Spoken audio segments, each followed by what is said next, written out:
Good afternoon, student. So today our lesson cell biology and biotechnology, lecture number 5. So today point cover food biotechnology, DNA fingerprints, green resolution, white resolution, blue resolution, and fertilizers. These all the points cover in this lecture. आता first आहे food biotechnology. Food item like bread, cheese, wine, beer, yogurts, vinegar are produced with the help of microorganism. म्हणजे आपण already बघितलंय की bread, चीज, पुन्हा wine असेल, beer असेल, yogurt production असेल, विनेगर असेल, तर हे विथ हेल्प ऑफ मायक्रोऑर्गनिझम आपण त्याला प्रोड्यूस केलं होतं. विथ हेल्प ऑफ बायोटेक्नॉलॉजीचा वापर करून आणि मायक्रोऑर्गनिझमचा वापर करून आपण फूड आयटम जे आहेत ते प्रोड्यूस केले जातात. तर त्याचा यूज आहे फूड, त्याला फूड बायोटेक्नॉलॉजी असं म्हणलं जातं. And food item are probably oldest one produce the with help of biotechnology. म्हणजे आपण जेवढे काय प्रोडक्ट्स आहेत तर ते सगळे बायोटेक्नॉलॉजी थ्रू आपण प्रोड्यूस करू शकतो त्याला. आता त्याचा नेक्स्ट पॉईंट आहे DNA fingerprints. Each person has unique fingerprints. म्हणजे प्रत्येक पर्सनची एक युनिक फिंगरप्रिंट्स आहे. जसं आपण मोबाईलला लॉक लावतो, तर मोबाईल लॉक लावताना प्रत्येकाचं जे फिंगरप्रिंट्स आहे तर प्रत्येकाचं वेगवेगळं असणार आहे. म्हणजे प्रत्येकाचं युनिक आहे ते. तर ते आणि ट्विन्स फिंगरप्रिंट डिफरंट, आणि ट्विनचे फिंगरप्रिंट सुद्धा वेगळे असतात. म्हणजे जोडे जरी असले तरी त्यांचे फिंगरप्रिंट सुद्धा काय असणार आहेत, वेगळे असणार आहेत. पुन्हा ॲडेनाइन, गॅनाइन, सायटोसिन आणि थायमाइन ह्यांचा सिक्वेन्स सुद्धा प्रत्येक पर्सन मध्ये वेगळा असतो. म्हणजे प्रत्येकाचा जो डीएनए सिक्वेन्स असतो तर तो सुद्धा काय असणार आहे, प्रत्येक व्यक्तीमध्ये वेगळा असणार आहे. कारण ह्यांचे जे सिक्वेन्स असणार आहे ॲडेनाइन, गॅनाइन, सायटोसिन आणि थायमाइन ह्यांचा सुद्धा सिक्वेन्स डीएनए मध्ये वेगळा असतो. तर त्यामुळे प्रत्येकाचा डीएनए सिक्वेन्स सुद्धा काय असणार आहे, वेगवेगळा असणार आहे. And this called as a DNA fingerprint. आणि त्यालाच आपण डीएनए फिंगरप्रिंट म्हणतो. And it mainly use for forensic science. म्हणजे फॉरेन्सिक सायन्स मध्ये त्याला यूज करत आहे. आता कशासाठी करत आहे, आयडेंटिफाय द क्रिमिनल. म्हणजे क्रिमिनलचा आयडेंटिफिकेशन करण्यासाठी त्याला फॉरेन्सिक सायन्स मध्ये त्याला यूज करत आहे. And identify the criminal can be establish with the help of any part of the body found at the site of crime. म्हणजे ज्या ठिकाणी क्राईम झालाय तर त्या ठिकाणी ज्या त्या साईडमध्ये त्या व्यक्तीचे ब्लड पडलंय का, किंवा त्याचे हेअर्स आहेत का, त्याने थुकून गेलाय का, सलावा जरी त्या प्लेसला त्याने हे केला असेल खून करून, तर त्या सलाव्यामार्फत सुद्धा त्याची एक टेस्ट करून आपण त्याला त्या क्रिमिनलचा आयडेंटिफिकेशन करू शकतो. समजतंय? त्याचा सिक्वेन्स चेंज होतोय. आता हा मेन आरोपी आहे आणि आपण जर दोघं जण असे घेतले असतील, दोन आपल्याला संशयित व्यक्ती आपण घेतले असतील, तर त्यांचा डीएनए फिंगरप्रिंट सेम असणार आहे. म्हणजे आता पहिला ह्याचा मॅच होणार नाही ह्याच्याशी. म्हणजे ह्याच्या जर बघितलं आपण बँड्स बघितले तर ह्या बँड्स मध्ये फरक दिसायला लागलाय, आणि ह्याचा आणि ह्याचा बँड असा मॅच होऊ शकतो सेम टू सेम. म्हणजे हे बँड असतात एक ह्याच्यामध्ये, तर ते बँड सिमिलर काय होणार आहेत, मॅच होणार आहेत. आणि त्याच्यावर आपण त्या क्रिमिनलला आयडेंटिफाय करू शकतो. म्हणजे आपण संशयित म्हणून दोघांना धरले, पण ह्या व्यक्तीचा संबंध आला, म्हणजे ह्यांचे बँड काय झाले, मॅच झाले, आणि त्याच्यावर आपण क्रिमिनल आयडेंटिफाय करू शकतो. मग त्या व्यक्तीचं ब्लड काय असेल, किंवा हेअर असेल, किंवा सलायवा त्या प्लेसवर त्या साईडवर पडलेला असेल तर ते कलेक्ट करून आपण त्या ठिकाणून त्या क्रिमिनलचा शोध लावू शकतो. आणि परत पुन्हा the similar identify of the father any child can be establish. म्हणजे एखाद्या व्यक्तीचे मुलाचे identify the father of any child. म्हणजे एखाद्या मुलाचे वडील जर आयडेंटिफाय करायचे असेल तर आपण ते पण करू शकतो. त्याला पॅटर्निटी टेस्ट असं म्हणलं जाते. म्हणजे जर त्या मुलाच्या जर आपल्याला वडील शोधायचे असतील तर त्यासाठी पॅटर्निटी टेस्ट केली जाते. तर हे सुद्धा आपण त्याच्या थ्रू करू शकतो. पुन्हा and the search for perform the centre of DNA fingerprint and the diagnosis in the Hyderabad. तर हे जे डीएनए फिंगरप्रिंट्स आणि डायग्नोसिस करणं सेंटर जे आहे ते कुठे, हैदराबादमध्ये आहे लोकेटेड. तर पॅटर्निटी म्हणजे त्या मुलाचे जर वडील आपल्याला शोधायचे असतील तर त्याला पॅटर्निटी टेस्ट केली जाते त्याची, आणि ते आयडेंटिफाय केलं जातं, आणि क्रिमिनलला पण आयडेंटिफाय केलं जातं. आणि हे प्रत्येक पर्सनमध्ये युनिक आहे. आणि डीएनए म्हणजे डीएनएचा सिक्वेन्स जो सुद्धा असतो हा सुद्धा आपल्यामध्ये काय असणार आहे, वेगवेगळा असणार आहे प्रत्येक व्यक्तीमध्ये. आणि ट्विन्स मधला पण फिंगरप्रिंट काय असणार आहे, जोडे जरी असते तर ते सुद्धा वेगळं असणार आहेत. तर हे आपल्यामध्ये प्रत्येकामध्ये युनिक आहे. समज आता हे डीएनए फिंगरप्रिंट झाला. आता नेक्स्ट पॉईंट आहे ग्रीन रेव्होल्युशन. आता ग्रीन रेव्होल्युशन मध्ये काय सांगितलंय, problem population explosion were start appear the beginning of the 20th century. म्हणजे 20th सेंचुरीमध्ये हा प्रॉब्लेम क्रिएट झाला. म्हणजे एक्सप्लोजन झालं कारण लोकसंख्या खूप वाढली, आणि problem of population explosion were started appear the beginning of 20th century. Almost all the countries especially underdeveloped and developed countries had been badly affected of the poor quality आणि quantity of foods. म्हणजे आता पहिलं problems of explosion population, म्हणजे population वाढलं तर त्यामुळे त्याचा परिणाम ह्याच्यावर झाला. आणि दुसरं काय, काही कंट्री अंडर डेव्हलप्ड होत्या आणि काही डेव्हलप कंट्री होत्या तर त्यांच्यामध्ये हा प्रॉब्लेम झाला. अफेक्ट पुअर फूड क्वालिटी, म्हणजे फूडची क्वालिटी चांगली नव्हती. आणि दुसरं काय होतं, क्वालिटी पण त्या फूडची चांगली नव्हती. तर त्यामुळे काय झालं, त्या त्या कंट्रीवर त्याचा इफेक्ट झाला फूडचा. And various method applied the harvesting maximum yield from the minimum land are collected called as a green revolution. आता त्यासाठी आपल्या पुढे खूप मोठी चॅलेंज होती की आपल्याकडे लँड जे आहे ते खूप कमी आहे आणि कमी लँडवर आपल्याला जास्त यील्ड म्हणजे प्रोडक्शन जास्त तयार करायचं होतं. तर हे आणि आता जे मॉडर्न टेक्निक्स आल्या आणि मॉडर्न टेक्निकचा वापर करून आपण कमी लँडवर जास्त प्रोडक्शन तयार करायला चालू केलं आणि त्यालाच काय म्हणलं होतं, ग्रीन रिव्होल्यूशन. समजतंय, त्याला ग्रीन रिव्होल्यूशन म्हणलं होतं. And he with draft variety wheat and rice, proper use of fertilizer, pesticide, water management has led to increase the production of food grain and therefore large population has been saved from the hungers. आता हा जो problem झाला होता, तर कमी लँडवर जास्त production तयार केलं आणि यापाशी ड्राफ्ट व्हरायटी म्हणजे राईसच्या आणि गव्हाच्या अशा आपण व्हरायटी तयार केल्या, मोठे तयार केले नाहीत. म्हणजे कुठल्याही प्रकारचं वाइंड आली, स्टॉर्म आलं तर ते मुळासहित ते उकडून पडू शकते. तर त्यांनी ड्राफ्ट व्हरायटी अशा तयार केल्या की ज्याच्यामध्ये त्याचा एन्व्हायरमेंटवर त्याचा कसलाही त्याच्यावर परिणाम होणे अशा प्रकारच्या व्हरायटी तयार केल्या. त्याच्यामध्ये प्रॉपर फर्टिलायझर, ऑर्गॅनिक फार्मिंग किंवा प्रॉपर फर्टिलायझर वापर करून त्याची ग्रोथ केली आणि पेस्टिसाइडचा पण वापर केला आणि इरिगेशन टेक्निकली म्हणजे वॉटर मॅनेजमेंट करण्यासाठी इरिगेशन टेक्निकचा वापर केला. जे वेस्ट पाण्यात आता डायरेक्ट जर मी पाईप चालू केला, असा पाईप सोडला तर हे पाणी सगळं काय होणार आहे, शेतामध्ये सगळं वेस्ट जाणार आहे. तर त्यांनी काय केलं, एक इरिगेशन केलं. इरिगेशन म्हणजे काय केलं, आता हे पाईप आहेत तर हे अशा ठिकाणी त्या स्प्रे मधून पाणी पडायला लागलं, स्प्रे सारखं. आणि त्यामुळे ह्याचं वॉटर मॅनेजमेंट पण झालं, प्रॉपर फर्टिलायझर पण यूज केलं, पुन्हा त्याच्यानंतर चांगल्या प्रकारच्या व्हरायटी आपण त्याच्यामध्ये यूज केल्या आणि त्याच्यामध्ये कसलाच एन्व्हायरमेंटचा प्रॉब्लेम झाला नाही. आणि अशा प्रकारे हे करून एक चांगलं प्रोडक्शन आपण तयार केलं. Increase the production of food grain म्हणजे फूडची क्वालिटी, फूड ग्रेनची क्वालिटी वाढवली आणि चांगल्या प्रकारचं फूड प्रोडक्शन आपण तयार केलं.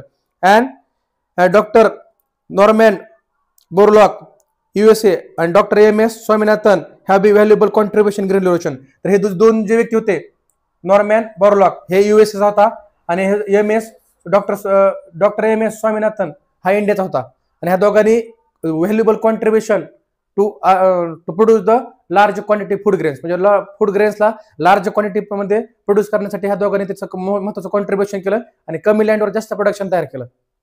प्रॉपर फर्टिलायझर वापरलं, ड्राफ्ट व्हरायटी वापरल्या आणि त्याच्यानंतर पेस्टिसाइड वापरल्या आणि वॉटर मॅनेजमेंट केलं आणि प्रॉपर म्हणजे इरिगेशन टेक्निक्स यूज केली. जे वेस्ट पाणी जात होतं तर ते वेस्टच गेलं नाही आणि त्याचा वापर प्रॉपर करून कमी लँडवर जास्त प्रोडक्शन तयार केलं. आणि लोकांचा हा प्रॉब्लेम होता, ज्या लोकांना अन्न भेटत होतं तर त्या लोकांना अन्न भेटू लागलं आणि ज्याच्यामध्ये गव्हाचं आणि राईसचं प्रोडक्शन जास्त केलं आणि त्या अशा प्रकारे जे ग्रीन रिव्होल्यूशन झालं. समजतंय. त्याच्यानंतर पुन्हा हे झालं ग्रीन रिव्होल्यूशन आणि त्याच्यानंतर अशा पण काय various research institute and laboratories आहेत. तर development of variety various crop through the research Indian agriculture research institute new Delhi and national citrus research institute Nagpur, allied branches Indian institute science and national pomegranate research institute Solapur. म्हणजे अशा काही प्रकारच्या क्रॉपच्या variety आपण म्हणजे अशा काही ऑर्गनायझेशन्स आहेत की जे ते चांगल्या प्रकारचे फूड ग्रेन करण्यासाठी काय करालेत, ते हेल्प करालेत. मग त्याच्यामध्ये काही दोन तीन, एक दिल्लीमध्ये आहे, एक नागपूरमध्ये आणि सोलापूर. तर अशा काही इन्स्टिट्यूट्स आहेत की ज्याच्यामध्ये फूड ग्रेनची क्वालिटी किंवा फ्रूटची क्वालिटी चांगल्या प्रकारे यावी त्यासाठी आपल्याला हेल्प करायला. आता नेक्स्ट आहे white revolution. The various part of India where is the milk and milk product म्हणजे असे काही इंडियाचे काही रिजन होत्या की ज्या ठिकाणी मिल्क आणि मिल्क प्रोडक्ट जास्त प्रमाणात काय करते, तयार करते. म्हणजे various part of India were rich milk and milk product म्हणजे एवढे अवेलेबल होते काही ठिकाणी की ज्यांचं प्रोडक्शन जास्त होतं. However those product are not sufficient to meet the need of the flume region म्हणजे असे पण काही रिजन्स होत आहे की ज्याच्यामध्ये ते फूड म्हणजे जे मिल्क प्रोडक्ट्स होते तर त्या ठिकाणी ते पोहोचत नव्हते. म्हणजे काही ठिकाणी ऑलरेडी एवढे अवेलेबल होते की खूप रिच होते, त्या रिजनमध्ये ते जास्त प्रमाणात भेटत होते. आणि अशा पण इंडियामध्ये काही रिजन होत्या ज्याच्यामध्ये मिल्क आणि मिल्क प्रोडक्ट पोहोचत नव्हते. तर त्यासाठी doctor Verghese Kurien through the cooperation movement and use of biotechnology that dairy cannot be allied but it will be mainstream business.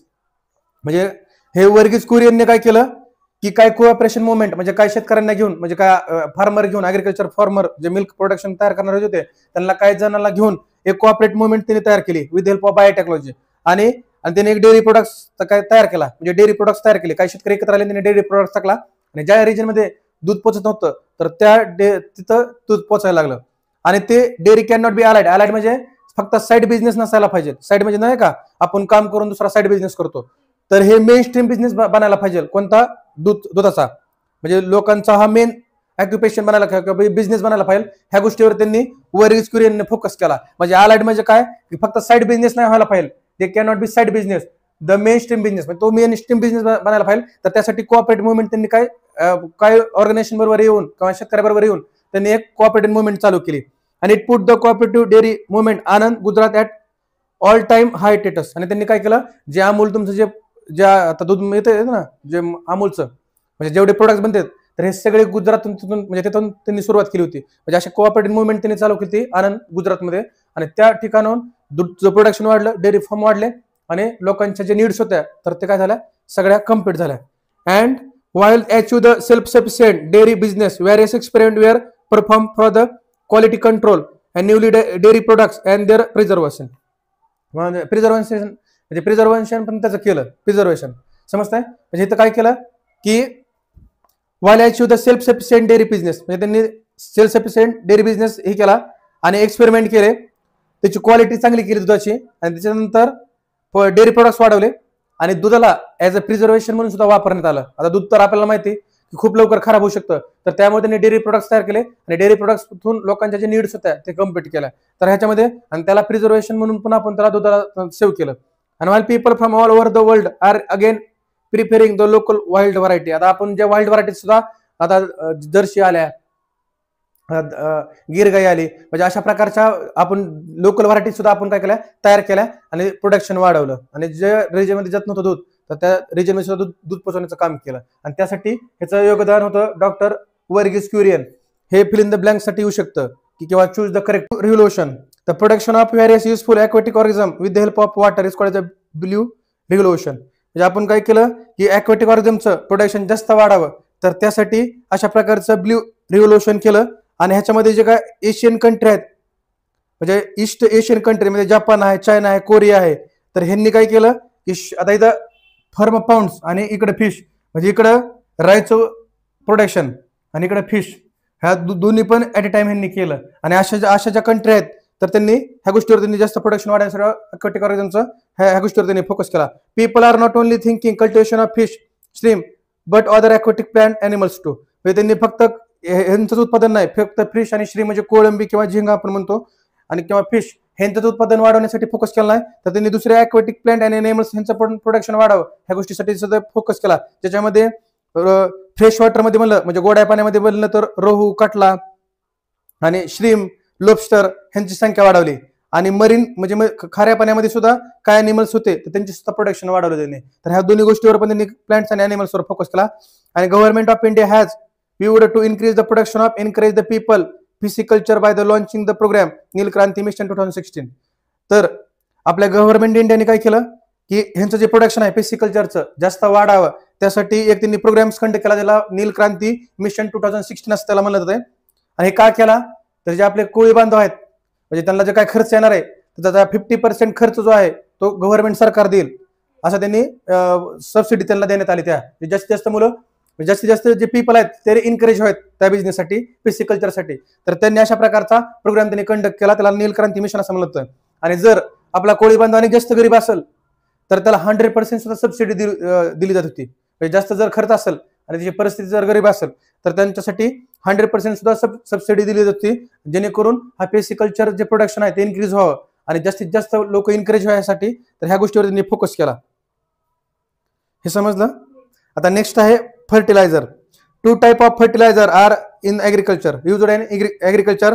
One those organic manure आणि अदर इज केमिकल फर्टिलायझर. म्हणजे आपण दोन type बघितल्यात फर्टिलायझरच्या. एक होतं ऑर्गॅनिक मॅन्युअर म्हणजे हे natural आहे आपल्याला, आणि दुसरा आहे केमिकल फर्टिलायझर. आता केमिकल फर्टिलायझर म्हणजे दोन टाइप्स पडलाय. तर ऑर्गॅनिक मॅन्युअर मध्ये काय असणार आहे, डंक असणार आहे, समजतंय काय, प्लांटचे काय पार्ट असणार आहेत, तर त्याला ऑर्गॅनिक फार्मिंग म्हणत आहे, ऑर्गॅनिक मॅन्युअर असं म्हणत आहे. आणि केमिकल फर्टिलायझर मध्ये केमिकलच्या मार्फत त्याला बनवलं होतं. तर हे दोन टाइप्स त्याला बनवण्यात होत्या.